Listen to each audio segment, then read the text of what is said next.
Welcome to Penrose Learning, where we make understanding easy. In this video, I will explain how to file your taxes using H&R Block. First, gather all your essential tax documents like W-2s and Form 1099s.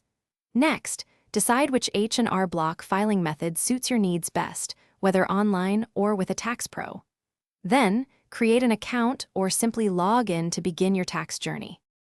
Once logged in, you'll start by accurately entering your income details from documents such as W-2s and various Form 1099s.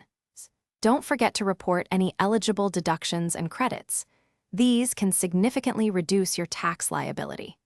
Take your time and carefully review all the information you've entered to ensure accuracy. Before submitting, carefully review your entire tax return. H&R Block provides tools to help you check for common errors and missed deductions. Once satisfied, choose how you'd like to receive your refund or make a payment. Finally, electronically file your return with confidence, knowing it's been thoroughly checked. After successfully filing, remember to keep digital or physical copies of your return and all supporting documents for at least 3 years. You can easily track your refund status online through the IRS website or H&R Block's platform. If any questions arise, H&R Block offers various support options to assist you. Thanks for watching. If this was helpful, leave a like and consider subscribing. See you next time.